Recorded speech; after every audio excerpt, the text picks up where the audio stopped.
পিশাব আর কত বড়, তাকে তুমি সাজদা করো। হ্যালো বন্ধুরা, আজ আলোচনা করা হবে সেজদা নিয়ে। সেজদা কিভাবে করতে হয়, কাকে করতে হয়, এই সেজদার বিষয়টা আসলে কি। কেউ বলছে আল্লাহ ব্যতীত কাউকে সেজদা করা যায় না, আবার পীর সাহেবরা বলছে যে আল্লাহ ব্যতীত সেজদা করা, পীর সাহেবদের সেজদা করা যায়। চলুন ভিডিওটি শুরু করা যাক। প্রথমে হুজুরদের বক্তব্য শুনবো, তারপরে পীর সাহেবের বক্তব্য শুনবো।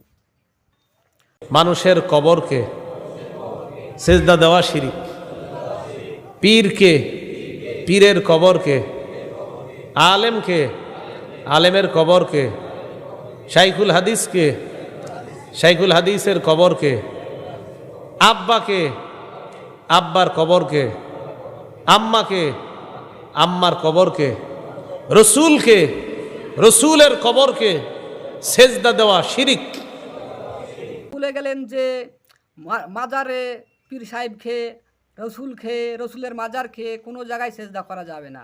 কিন্তু ইয়াকুব নবী হয়ে তার ছেলে ইউসুফ নবীকে সেজদা করছে, আবার আল্লাহ আদমকে সেজদা করতে ফেরেশতাদেরকে বলছে। তাহলে হুজুররা কীভাবে বলতে পারে যে আল্লাহ ব্যতীত কাউকে সেজদা করা যায় না?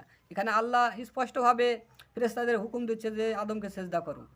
আবার ইয়াকুব নবী তার পুত্র ইউসুফ নবীকে সেজদা করছে। চলুন এর পরের বক্তব্য শুনি পীর সাহেবদের মুখে। আদমকে সেজদা করা ফরজ, আল্লাহর হুকুম। মানুষকে সেজদা করা হারাম, আল্লাহর নিষেধ।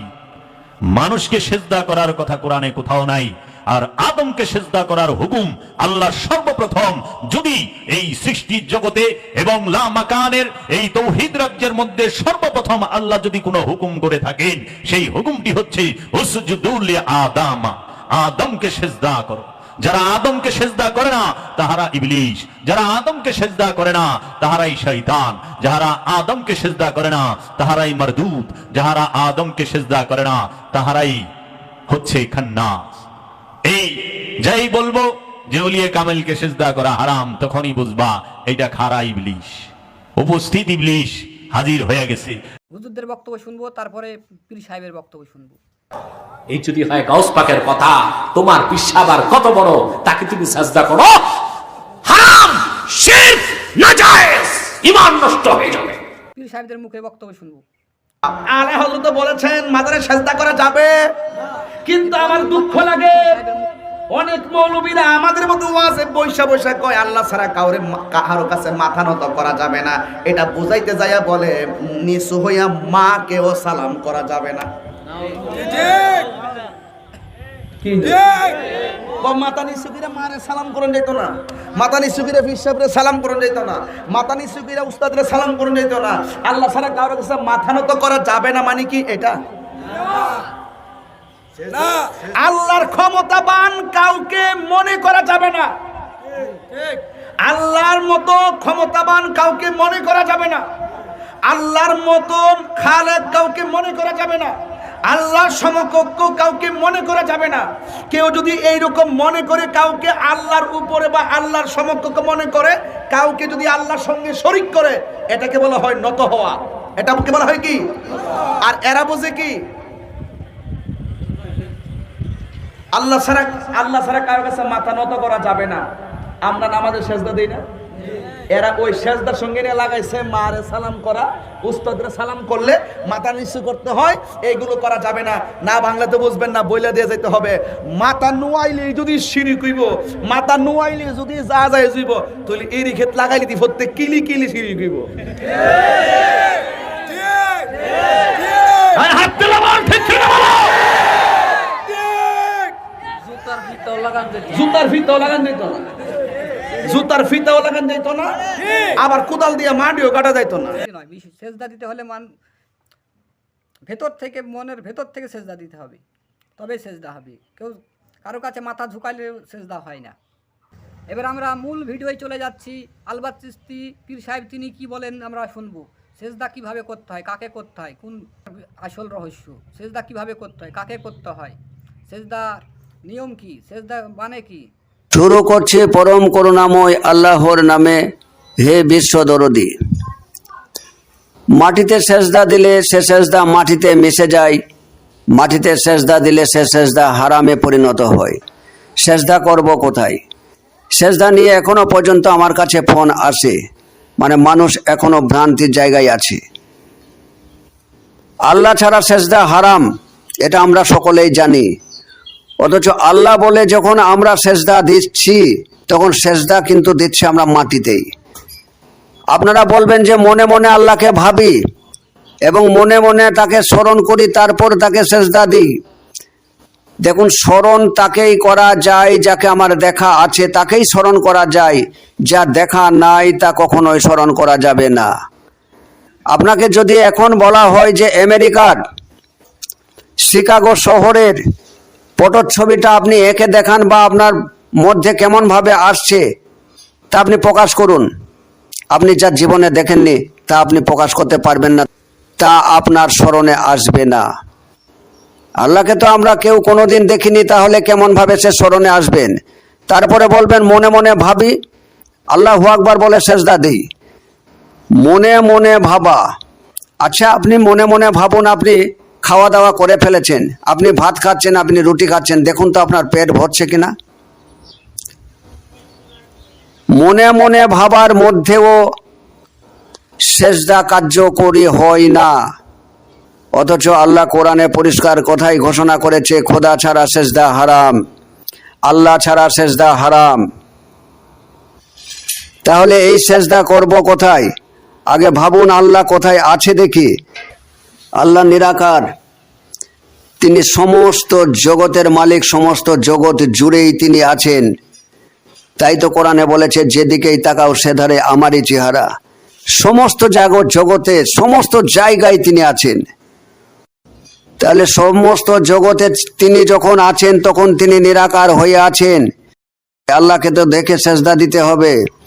তার জন্যই আবার কোরআনে ঘোষণা করা হয়েছে, আল্লাহ বলল আমি মুমিনের কলবে আছি। মুমিনের পবিত্র কলবই হচ্ছে আমার আরশ। এই কলব কি, এ নিয়ে আজ আমি স্পষ্ট ধারণা দেব, কারণ কলব নিয়েও অনেক বিভ্রান্তি আছে, অনেক অন্ধকার আছে। কলব কেউ মনে করে একটি মাংসপিণ্ড, কেউ হয়তো মনে করেন যে পঞ্চম জ্ঞান ইন্দ্রিয় আছে, তার সমষ্টিগত পাওয়ারকে কলব বলা হয়। আমার কাছে কলবের ব্যাখ্যাটা আলাদা। আমিত্ব নাশের নামই কলব। কলব কোনো বস্তু নয়, আমিত্ব নাশের নামই কলব। কোনো আমিত্ব যখন থাকবে না, তখন সেটা পবিত্র কলব। আর পবিত্র কলব হচ্ছে আল্লাহর আরশ। আমিত্ব কি? আমরা দুনিয়াদারি ছেড়ে দিলে কি আমার আমিত্ব চলে যায়? লোভ ক্রোধ কাম মদমোহ মাশ্চর্যের ষড়রিপু ত্যাগ করলে কি আমিত্ব চলে যায়? না, তাতেও আমিত্ব যায় না। আমি যতক্ষণ আছি আমার বডির মধ্যে, ততক্ষণ আমিত্ব থাকবেই, আমির সঙ্গে রিলেটেড থাকবেই। কারণ আমার লোভ নাই, ক্রোধ নাই, কাম নাই, সব আমি শেষ করে দিয়েছি, ধরেলেন।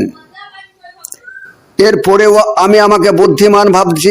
আমার বুদ্ধি, আমার জ্ঞান, আমার বিবেক, এই আমার জ্ঞান, আমার বিবেক, আমার বুদ্ধি, আপনারা ভাববেন এগুলা তো আল্লাহর অংশ, এগুলা তো ভালো জিনিস।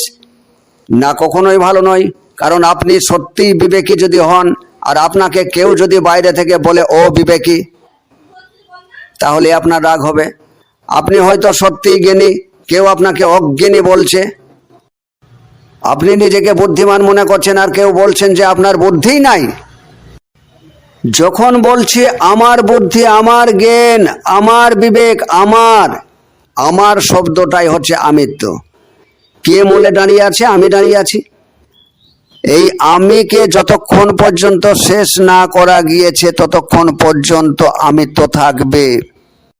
আমি যদি শেষ হয়ে যাই, অর্থাৎ ব্যক্তিত্ব যদি শেষ হয়ে যায়, তাহলে কল্প পবিত্র হয়ে গেল। আর এই কল্প হচ্ছে আল্লাহর আরশ। এটাই হচ্ছে মুমিনের কল্প। একমাত্র মুমিনই পায় আল্লাহর সাক্ষাৎ, আল্লাহর দিদার। তাহলে আপনাদেরকে বোঝাতে পারছি যে কল্প নিয়ে যে বিভ্রান্তি, যে অন্ধকার আপনাদের মধ্যে আছে,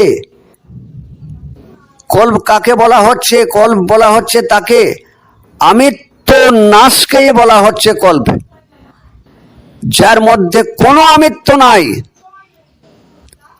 আমিত্ব শেষ হয়ে গেছে, আমি শেষ হয়ে গেছে, ব্যক্তিত্ব শেষ হয়ে গেছে, সেখানে যে দাঁড়িয়ে আছে সেটা পবিত্র কল্ব, স্বয়ং সম্পূর্ণ আল্লাহর আরশ, সেখানে আল্লাহই থাকে, আল্লাহই বিরাজ করে। তাই এমন মোমেন, এমন পবিত্র কল্ব ওলা যিনারা আছেন আউলিয়া, কামেল পীর, গৌস কুতুব, ইনাদেরকে সামনে রেখে যদি সেজদা করা হয় তাহলে সে সেজদা ওই আদমকে করা হয় না, সে সেজদা মাটিকে করা হয় না, সে সেজদা আল্লাহই পায়, কারণ পবিত্র কলবের মধ্যে আল্লাহই বিরাজ করছে। আল্লাহ পরিষ্কার ঘোষণা করেছে, মুমিনের কলবই আমার আরশ, সেখানে আমি অবস্থান করি। তাই তো আজাজিলকে বলেছিল আদম সৃষ্টি হওয়ার পর যে আদমকে সেজদা করো, আজাজিল বলল না, আমি আদমকে সেজদা করব না, আমি আদেশ করছি আদমকে সেজদা করো, আমি আদমের কলবের মধ্যে আছি। তবুও শয়তান সেজদা করেনি। আপনারা বলবেন যে মুর্শিদের সামনে আমরা যে সেজদা ঠুকি সেটাকে আদমকে সেজদা করি, ওই মানুষটাকে সেজদা করি না।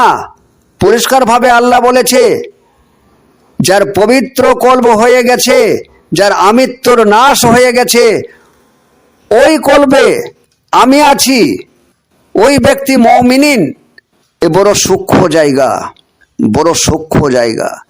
কারণ ব্যক্তি আসলেই আবারও ভুল হয়ে যাবে। কোনো ব্যক্তি এখানে থাকবে না, কোনো আমি এখানে থাকবে না। কারণ ব্যক্তি বা আমি যদি থাকে তাহলে আমি তো থাকবেই। শেষ হয়ে যাওয়ার নামই হচ্ছে কল্ব। আমি বা ব্যক্তিত্ব শেষ হয়ে যাওয়ার নামই হচ্ছে মুমিন। এখানে আল্লাহ ছাড়া আর কেউ নাই। আরো একটা জায়গায় ঘোষণা করেছে, কেবলমাত্র আমিই টিকে থাকবো, আর কিচ্ছু না। সমস্ত কিছু ধ্বংস হয়ে যাবে, কেবলমাত্র আমিই টিকে থাকবো। একজন মুমিনের যে কলবের কথা বলছি, সেখানে স্বয়ং আল্লাহ আছে, সেখানে আমি নাই, সেখানে কোনো ব্যক্তিত্ব নাই। চলুন আরো ভালোভাবে পরিষ্কার করি। কোথায় সেজদাটা দিবেন দেখে নিন, আল্লাহ কিভাবে প্রকাশ পেল সেটা দেখে নিন। মুসা নবী করিমুল্লাহি ওয়াজহু আল্লাহকে দেখতে চেয়েছিলেন, আল্লাহ স্বয়ং সম্পূর্ণরূপে তাকে দেখা দেয়নি, কেবলমাত্র তার নূরের একটুখানি ঝলক দেখিয়েছিল। তাতেই মুসা নবী করিমুল্লাহি ওয়াজহু বেহুশ হয়েছিলেন। তাহলে আহাদ রূপী যে আল্লাহ, স্বয়ং সম্পন্ন যে আল্লাহ, সে যদি পৃথিবী আসে, পৃথিবী কি টিকবে তার ওই তেজস্ক্রিয় নূরের কাছে? তাই তিনি তার শক্তি কমানোর জন্য কি করলেন? হোজাও বললেন। তারই নূরের অংশ থেকে একটা অংশ হয়ে গেল আহম্মদ। আহাদ বানানে কি ছিল? আলিফ হে দাল। আহম্মদে কি হলো? আলিফ হে মিম দাল। মিমকে ঢুকিয়ে দেওয়া হলো। এই দেখেন মিমের পর্দা। এই মিমের পর্দা উঠে গেলে, অর্থাৎ এই মিম যদি সরিয়ে নেওয়া হয়, আবার আলিফ হে দাল প্রকাশ পাওয়ার জন্য আহম্মদ হলো। এটা আল্লাহর ইচ্ছা। এই মিম কি তা নিয়ে আমি এর আগে আলোচনা করেছি। মিমের পর্দা কি? ওই মিমের পর্দাই হচ্ছে মায়া। মায়ার দ্বারাতে জগৎ সৃষ্টি হয়েছে। সৃষ্টির মূলেই দাঁড়িয়ে আছে মায়া। আহাদ আহম্মদে পরিণত হয়ে গেল মিম ঢুকাতে। তাই যিনি আহম্মদ তিনি মোহাম্মদ, প্রকাশ্যে এলেন তিনি মোহাম্মদ রূপে। তাই এক মহৎ বলেছিলেন, আরশেতে আল্লাহ ছিল, মদিনায় মোহাম্মদ হলো। নবী করিম সাল্লাল্লাহু আলাইহি ওয়াসাল্লাম যদি বলতেন আমি আল্লাহ, তাকে কেউই মানত না। তাই মিরাজের কাহিনীতে যখন বলল আল্লাহ রূপ কেমন দেখলেন, যে জিজ্ঞেস করলো তাকে বলল তোমারই মতো। যে জিজ্ঞেস করলো তাকে বলল তোমারই মতো। আল্লাহ সবারই মতো, যে যেমন তার রূপেই আল্লাহ। কারণ সে যদি মুমিন হয়ে যেতে পারে, তার আমিত্বের নাশ যদি সে করিয়ে দিতে পারে, তার আমি বা ব্যক্তিত্বকে যদি শেষ করিয়ে দিতে পারে, তাহলে সেটাই হয় আল্লাহর আরশ, পবিত্র কল্ব, যেটাকে বলা হয়েছে আল্লাহর আরশ। তাই এই রকমের কামেল মুর্শিদ, যারা পবিত্র মুর্শিদ, যাদের পবিত্র কল্ব, সেই কলবে স্বয়ং আল্লাহ আছে, তাই তাকে সামনে রেখে যখন আমি সেজদা দিচ্ছি, সেজদা দেওয়ার সময় আমি বলছি আল্লাহু আকবার, কারণ ওই কলবের ভিতরে যে আল্লাহ আছে সেই আল্লাহকেই আমি সেজদা করছি। মানুষ আকারটাকে সামনে রেখে, কারণ সামনে আমাকে একটা আকার রাখতে হয়, এর ভিতরেই আল্লাহ আছে, সেটা আজাজিলকেই আল্লাহ বলেছিল আদমের মধ্যেই আমি আছি, তুমি সেজদা করো। তাই এই সুরতকে সামনে রেখেছি, কারণ এই সুরতের ভেতরেই আল্লাহ ভরা আছে তার পবিত্র কলবের মধ্যে। না দেখে ফাঁকাতে সেজদা করবেন, কোনো মাধ্যম চাই না। মাধ্যম ছাড়া পৃথিবীতে কিছু হয়েছে? আল্লাহ মাধ্যম ছাড়া কোরআন আপনার কাছে পৌঁছাইয়া দিতে পেরেছে? আল্লাহ তো দুটো মাধ্যম নিয়েছে, জিবরিল আমিনকে নিয়েছিল, নবীকে নিয়েছিল, তারপর আপনার হাতে কোরআন এসেছে। আল্লাহ মাধ্যম ছাড়া কাজ করতে পারলো না, আপনি মাধ্যম ছাড়া ডাইরেক্ট আল্লাহর কাজ করবেন? এই মাটির উপরে সেজদা নয়, এই সেজদার ভার মাটির গ্রহণ করতে পারে না, মাটি সেজদার যোগ্য নয়। সেজদার যোগ্যই হচ্ছে যার কল্প সম্পূর্ণরূপে পবিত্র হয়ে গেছে, যার কোনো ব্যক্তিত্ব নাই, যার মধ্যে আমি নাই, যার মধ্যে আমিত্ব নাই, যে আহম্মদের ভেতর থেকে মিমকে বার করা হয়েছে সে আহাদেই রূপান্তরিত হয়ে গেছে। বুঝতে পারছেন না? হরফ দিয়ে বোঝানোর চেষ্টা করছি যে মিম যখন নাই তখন আহাদ, আর মিম যখন ঢুকিয়ে দেওয়া হলো তখন সে আহম্মদ। মিম মানেই হচ্ছে মায়ার পর্দা, মায়ার জগৎ, আর এই মায়াই হচ্ছে আমিত্ব। এই আমিত্ব যখন নাশ হয়ে যায় মিম তখন সরে যায়, মিম সরে গেলে সেটা হয়ে যায় আহাদ। তার কলবের মধ্যেই আল্লাহ বাস করে, একথা কোরআনেই বলেছে যে আমি মমিনের কলবে বাস করি, মমিনের কলব আমার আরশ, একথা কোরআনে ঘোষণা করা হয়েছে। তাহলে কলব কাকে বলা হয় সেটাও বোঝানো হলো। আমিত্ব নাশের নামই হচ্ছে কল্প। আজাজিল 6.5 লক্ষ বৎসর ইবাদত করেছিল। আজাজিলের মতো অত ভক্ত আপনিও হতে পারবেন না, আমিও হতে পারবো না। জুয়ো খেলেনি, মদ খায়নি, গাঁজা খায়নি, কারো ঘরে চুরি ডাকাতি করেনি, কোনো খারাপ গুণ তার ভিতরে ছিল না যা আমাদের মধ্যে কারুর কারুর আছে। এত পবিত্র ভক্ত আল্লাহ ছিল আজাজিল। সেই আজাজিলের অপরাধ শুধু একটাই, আমি আদমকে সামনে রেখে সেজদা করব না। আল্লাহ বলল আমি আদমের ভেতরে আছি, আমি আদেশ করছি, তবুও তার একটাই কথা, আদমকে সামনে রেখে আমি সেজদা করব না, আদমকে আমি আমার কেবলা করব না। অপরাধটা এখানেই। আল্লাহ নিজে ইচ্ছা করলেন আমি প্রকাশ হতে চাই, আমি প্রকাশ হব, তাই তো তিনি বললেন হো যাও। বলুন, যখন দুনিয়ায় জাহানের মধ্যে কোথাও কিচ্ছু ছিল না, স্রেফ আল্লাহ ছিল, তখন কাকে আল্লাহ বলল হো যাও? কাকে বলেছিল হো যাও? কেউ তো নাই।